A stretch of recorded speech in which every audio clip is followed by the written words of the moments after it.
In this lecture, we're going to be talking about spectral spatial RF pulses, but first I just wanted to highlight a couple of specific applications of echoplanar pulses.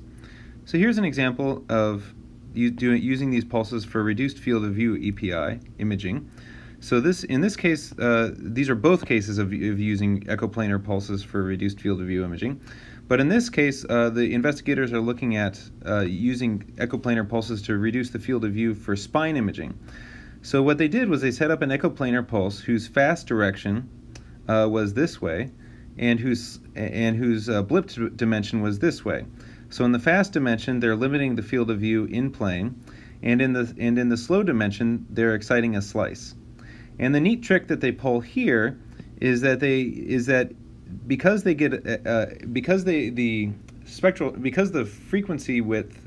bandwidth in the phase encoded dimension is lower because the pulse is much longer in that direction, you get that the excited fat slice, is shifted completely out of the excited water slice. And that's what this is illustrating. And that means that if you use this pulse for an excitation, then you're going to get a water slice here at this spatial location and a fat slice here. Okay? And then what they do is they use a conventional 180-degree slice-selective RF pulse to excite only to refocus magnetization only here. That is, they do not refocus the magnetization from the fat, and its signal gets canceled out. So it's a free form of fat suppression that comes along with the reduced field of view imaging. It's kind of a neat trick. And then the other application I wanted to highlight was high-resolution brain imaging. This is a reduced field of view sequence for high-resolution brain imaging. And what the authors did here was they did a slice select in the fast dimension, so this is rotated compared to this case. And then they used the excitation to double the resolution for the same scan time and also achieve a shorter echo time. So without 2D RF, but with the same overall number of lines of K-space, they can get this lower resolution image, and with the 2D RF, they can get this much higher resolution image over a restricted field of view. Here they're focusing in on the cerebellum. So now on to spectral spatial RF pulses. Spectral spatial RF pulses are selective in both space and frequency.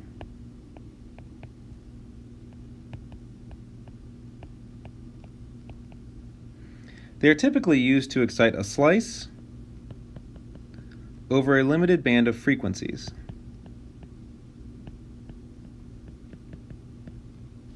So some applications include high-speed imaging. This is their most common application.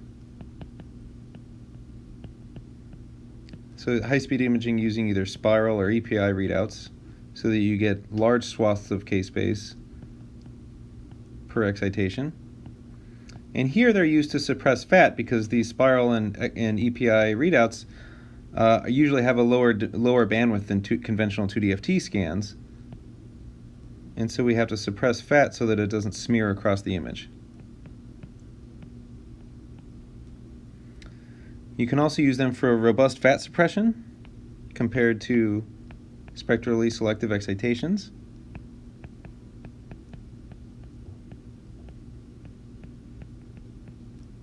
So the idea here is to use them to only excite water or produce no fat excitation at all.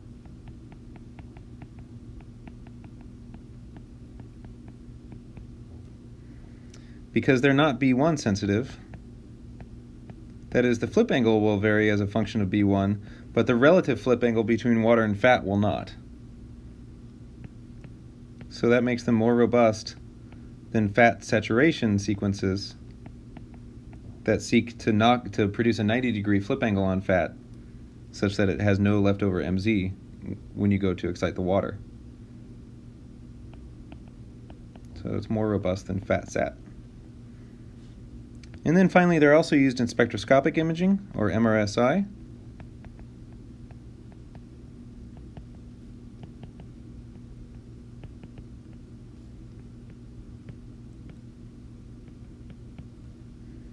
And here they're used for suppressing water while exciting a slice, or attenuating water. And they're also used for lipid suppression. And the basic idea behind these pulses is that a gy gradient of a continuous echoplanar trajectory establishes a linear relationship between position and frequency that is fixed throughout the pulse. Hence, spatial selectivity in the y dimension, or the blip dimension, is equivalent to frequency selectivity. So we can view these pulses as working like continuous EPI pulses, where we have a continuous blip dimension pulse, gradient trapezoid, played during the oscillating GEX gradients. And this causes the k-space readout to go along these diagonal lines here, back and forth. So you're always moving in y as you are moving along x continuously at the same rate throughout the entire pulse. And we have to view these pulses this way because the off-resonance phase accrual never stops happening as a function of time. So then the profile produced by the RF pulse in the y direction is mxy of y comma t is equal to the time integral over the RF pulse times the complex exponential representing the movement through k-space. And so here we get minus gamma, this ky of tau comma t is equal to minus gamma over 2 pi times gy, which here again is constant, times t minus tau. And we can group terms here, separating the t minus tau and the gyy terms. And we can call this, and if you group terms this way, where you combine all these terms together and then all these terms together, this term has units of hertz, or cycles per second, and t minus t is now the kf, the spectral k-space location, which is in units of cycles per hertz, which is kind of weird to think about. So then if we consider mxy as a function of f now instead of y, we can make these substitutions here, right? Kf times f in the complex exponential, but otherwise the same. Where f here is equal to minus t minus tau, as defined above, and k sub f is gamma over 2 pi times gy times y. This holds really no matter where the frequency comes from, right? Whether it comes from imposing a linear gradient across the field of view, or if it comes from off resonance. So we note then that kf here is just time also, which is kind of funny.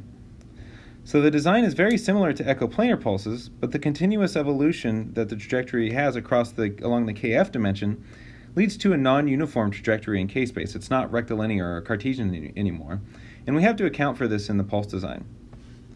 The pulses can use either bipolar or flyback trajectories, like we had for EP pulses. Bipolar trajectories have shorter spacings between consecutive subpulses, so they give a larger spectral bandwidth. That is, they have a larger spectral field of view. And there are two different kinds of bipolar spectral spatial pulse designs. You can either have an opposed null on the stop band,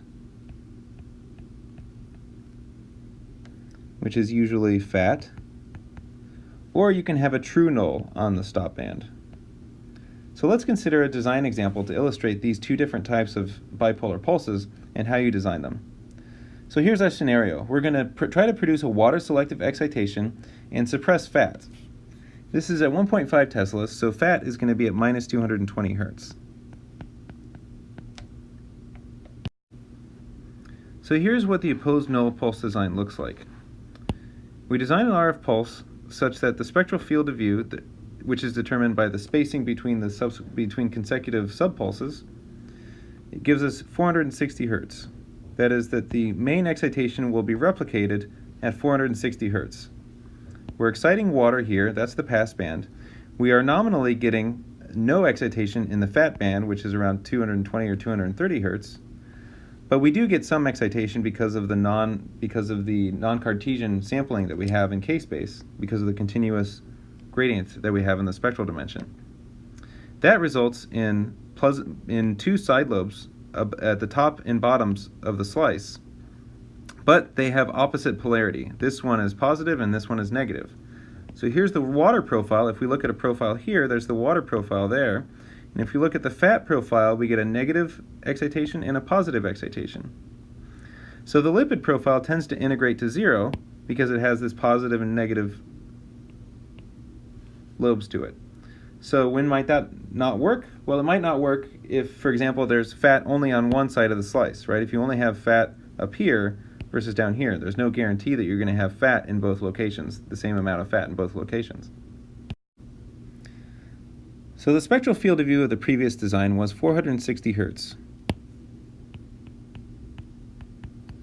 That means that the spacing between the middle of consecutive subpulses, so this is the time between subpulses, specifically the middles of the subpulses, is 1 over 460 Hertz, or 2.2 milliseconds. So remember again here that Kf, the spectral k-space location, is equal to time. So the field of view in that direction is equal to the spacing between consecutive subpulses, and so that's equal to 1 over delta t. At 4 Gauss per centimeter and a slew rate of 150, we can generate a trapezoid that looks like this. Right? So we can generate a trapezoid that has length 2.2 milliseconds. The ramps are 0.26 milliseconds wide, and the peak amplitude will be 4 Gauss per centimeter. That's the maximum gradient strength on mini scanners. So then the KZ, so then now we can look at, with this gradient design, what kind of slice profile can we get? What's the sharpest slice profile we can get? So that means, so we can integrate this guy to figure that out. So 2 times KZ max then, that's based on the integral of this KZ, this GZ waveform, will be equal to 2.2 milliseconds minus 2 times 0.26, that's the area, this is the duration of the flat part of the trapezoid minus the duration of the ramps, times the gradient amplitude, 4 Gauss per centimeter, times gamma, 4.257, which gives us 33 cycles per centimeter. So that's the maximum point we're going to reach in excitation k-space in the slice dimension. That gives us a resolution of 0.03 centimeters. And if we use time bandwidth 4 subpulses, the slice thickness will be 4 times delta z is equal to 1.2 millimeters. So it's very possible in this case to excite very thin slices.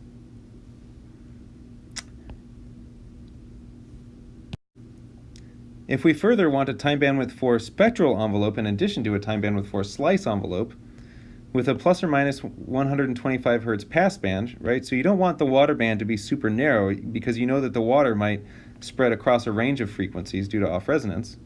So we're going to make a plus or minus 125 Hertz passband, or a 250 Hertz wide passband.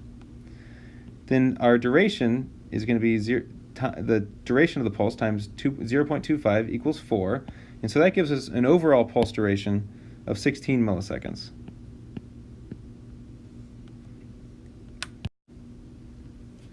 So let's say that the opposed null design, we just don't trust it well enough. We want to make sure that we're actually getting exactly 0 excitation on the fat. So what we can do then is a true null or flyback design, where we get, in this case, I'm illustrating a true null design, where we double the spectral field of view up to 920 Hertz, such that the fat falls in between the water in the middle of the spectral field of view. So here fat will still be at 230 or 220 Hertz, but now the opposed nulls will be at a higher 460 Hertz frequencies. So now the duration of the subpulses that we can have, because we had to double the spectral field of view, is halved. We have half as much time to play out these gradients in the subpulses. That means that we're going to get that our 2 times k max is going to be cut down to 14 cycles per centimeter. So we only hit a resolution of 0.7 millimeters. And if we use time bandwidth 4 subpulses, that means that we can now excite 2.8 millimeter slices, which is borderline acceptable. Might be more acceptable for fast imaging than for conventional anatomic 2D-FT imaging. So here the spectral envelope is the same as the opposed null, just sampled twice as often, right? It's the same pulse, you just sample it, sample in KF twice as quickly to move the replica of the passband twice as far away. To get a flyback pulse, what you do is you double the positive going RF pulses and zero out the negative going RF pulses. This is to get a flyback pulse from a true null pulse. So here's an example of an opposed null pulse design that we saw earlier with 2.2 millisecond sublobes, 8 total subloads, a 250 Hz spectral passband, overall 7.2 millisecond nominal length, but a 13.2 millisecond actual length because the last subpulses come out to 0. You can chop them off. So here's the water excitation band, and here's the lipids, and then here's the replica of the water excitation band. So the field of view is from here to here, the spectral field of view. This is the spectral axis, and this is the slice axis. And if we take slice profiles looking along here, we can see that we get a nice time bandwidth for water slice profile. And then, as we expected, the lipid spatial profile has an opposed null structure, right? It's got a positive null on the bottom of the slice and a negative, it's got a positive lobe on the bottom of the slice and a negative lobe on the top of the slice, which hopefully cancel out if there's the same amount of fat in both parts of the slice profile.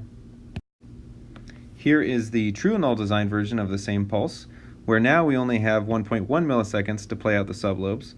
This drives up the amplitude of the pulse too, and we have 16 total sublobes. We have 250 Hz spectral passband again, 17.2 millisecond nominal length, same as before, and a 15 millisecond actual length. So here we have the slice profiles here, and here's the overall spectral spatial profile at frequency in hertz and Z in centimeters. And now you can see that there's no excitation at all on the lipids because we pushed those opposed nulls twice as far out in frequency. Here's a flyback design where we double the positive going gradients, or the positive going RF pulses on the positive gradients, and we zero out the RF pulses on the negative gradients. And you can see here that now we have reduced the field of view, right, because we're sampling half as much in frequency. So we've reduced the spectral field of view, but now we don't get any opposed null structure at all, and so we get a true null on fat still. Here are the profiles of these three different spectral spatial pulse constructions. The flyback one again has a true null on the fat, and then has a new side lobe, has the first replica twice as close at the same position as the opposed null and twice as close as the true null. And there's no excitation on fat. Here's the opposed null design where we have some positive excitation in one part of the slice and negative excitation on the bottom part of the slice in fat. And here's the true null where we have no excitation on fat, again, like the flyback case. Here are some interesting examples of spectral spatial pulse applications. The first one here is a through-plane signal loss compensation pulse for bold fMRI. This is a funny observation that one of my fellow graduate students made when I was a grad student, which was that the offset frequency in the parts of the brain where you get signal loss in fMRI above the sinuses and the ear canals has an approximate linear relationship to the through-plane gradient through that slice. And what that allowed the student to do was to design a spectral spatial RF pulse that compensates that through-plane phase and recovers signal at the echo time.